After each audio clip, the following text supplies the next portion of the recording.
Hi everyone. Yep, I recorded this video on the same day as my last, so I still got the cough, so bear with me. Today we're going to talk about 10 tips on moving abroad.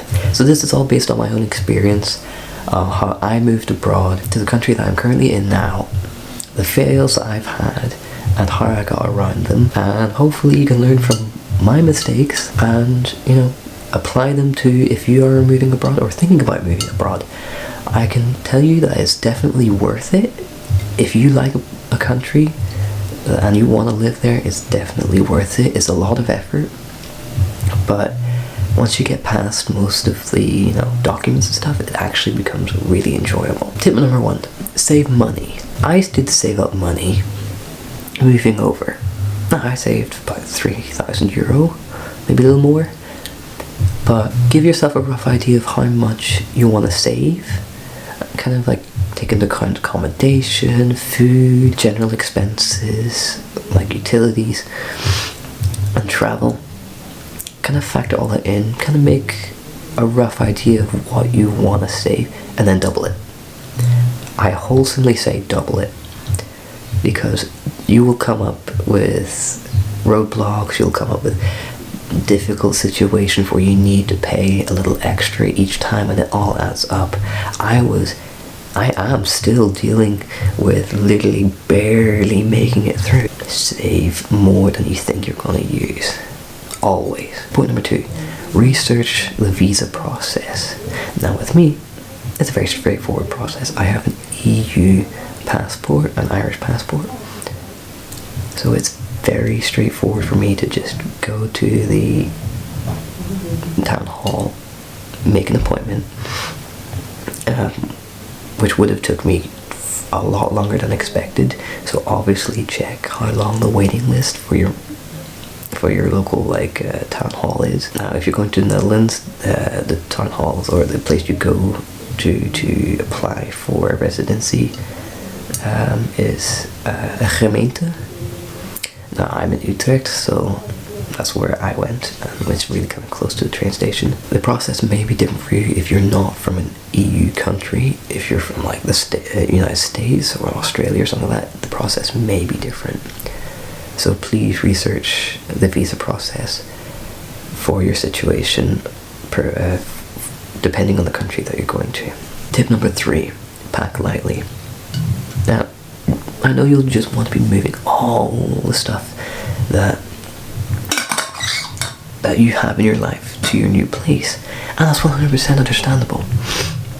A lot of the stuff I had to bring over on 2 trips, but honestly, the best thing to do is pack what you need and sell the rest, because you'll need that money, and you can probably get those things when you're over in your new country. But if it's things like that you really want to keep, then I completely understand if you want to bring them. I just think that the best way to move is to move lightly, especially if you're wanting to live a more nomadic life. The best thing you can do is to pack the essentials and not really worry about the more luxury item. Always packing light makes life easier, but if it's not a thing that you can do, then at least pack as little as you can.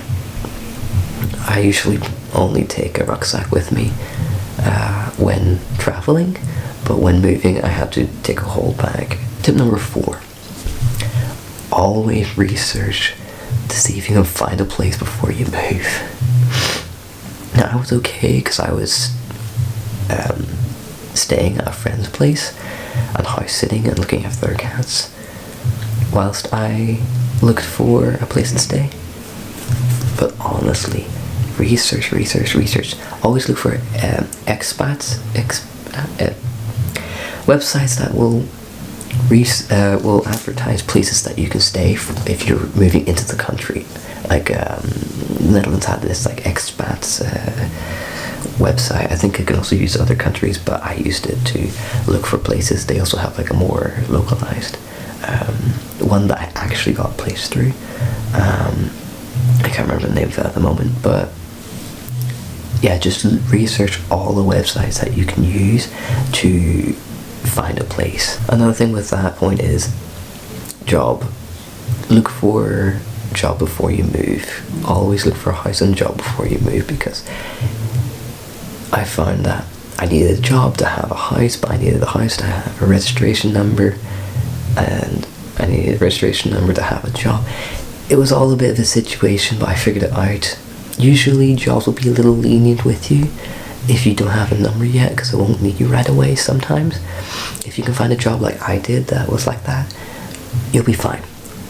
Now it will be stressful for that like month that you're trying to find a job and sort yourself out, but once you do and you find a place that is okay, that you haven't started your job yet, you're sorted. Because once you have that place to rent, and that's why I said double your money, because you'll need to pay that first like month or two of rent to just make sure you have yourself sorted out with your documents and stuff. Tip number 5. Now this is something that I always recommend. If you have a friend and they are willing to let you crash at their place, take the opportunity no matter what. I was very lucky that my friends were going on holiday for a family visit, so I just had the house sit at their place. That was awesome, that everything worked out just perfectly for that month and a half. But if you don't have that situation, go for a hostel, please. If you can't afford it, then just go cheap. You'll save yourself a lot of hassle if you just go cheap. Yeah, it sucks that you're not living in a place that's great, but once you got your job sorted and your place to stay sorted, you'll be fine. So check I can't remember the name of the website, but there's a couch surfing like website and app that you can use. So if you really are stuck, you can couch surf at someone's place for like a cheap price, or sometimes even free. So you can do that if necessary, or just go to a hostel or Airbnb it or something until you find a place that you can stay for a more permanent basis. Tip number 6 is try and sort out your accounts and anything that you've had in your previous country. Make sure if you have a bank account in your previous country, either close it after you've transferred all the money and stuff, or if you still kind of visit every now and again, keep it open, but just keep a little bit of money in there in case you need it when you're over back at your home country or your original country. Make sure you sort out like memberships, gyms and stuff like that. Make sure you cancel all of that. Just keep your documents up to date and let your doctor know that you've moved country and stuff like that. Like I myself have endocrinology that I still need to contact and say, oh yeah, by the way, I'm not in the country anymore, I don't really need yous.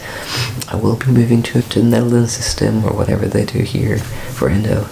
So yeah, stuff like that. Just make sure you keep your documents up to date and let your country, like that the companies and stuff in the country that you originally lived in know that you're not living there anymore.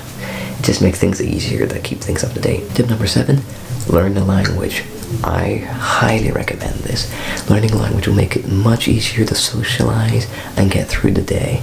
I myself, I'm not the best of learner in languages, and my my Dutch is not great, but I'm getting there. I know, if I'm in a difficult situation, I know how to politely say, like, mijn Nederlands is niet geweldig, spreek je Engels? So I do know how to say, like, my Dutch is not great, but, I can get it across that. I'm new to the country. Well, not really, I've been here a few times, but I'm new to the language at least. And I can get it across that if I'm stuck, I can ask if someone knows English.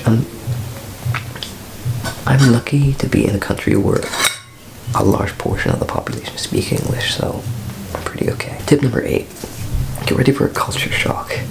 I know this doesn't really sound like a tip, but honestly, it is. You will find that the country you're going to will have a different kind of culture. There'll be different, social expectations. There'll be different ways that they do things.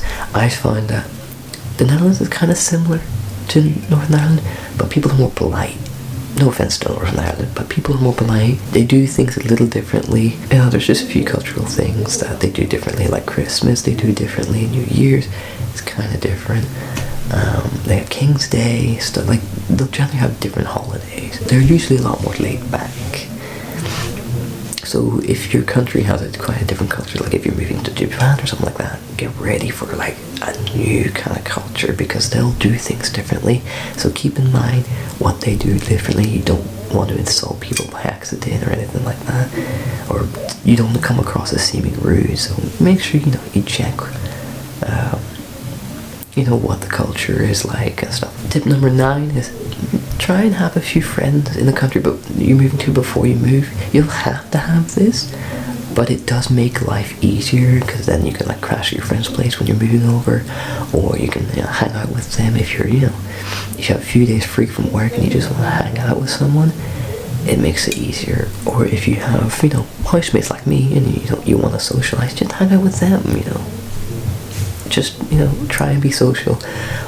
But usually having friends in the country you're in before moving really does help. And number 10, homesickness will be a thing, so understand it does get easier over time to deal with it. I myself haven't experienced it yet because I'm still processing all this new stuff, but once my life becomes a bit more of a rhythm, I feel I will start feeling a bit homesick, and I will want to go home, because I did notice that when I was home it was really nice to just like chill out in my family house, not have to work, not have to think about bills, not have to think about where my food's coming from. It was already there in the fridge. I could eat as much yogurt as I like. It was great. It was delish. It was so good. Even though I was ill and really couldn't quite taste everything quite right, it was still great. If you're feeling homesick, it's okay. It's okay to feel homesick. You will, and it's okay too. Just don't let it depress you. Just take some time for yourself, and don't let it get the better of you. Because honestly, moving to a new country is difficult, and it is a big achievement if you have done it. So that's everything I need to say about this, and I hope it was of some use. If you have already moved country or are thinking about moving country, please leave it in the comments below if there's anything that you want to add to this. And I hope you enjoyed this video. So I'll see you in the next one.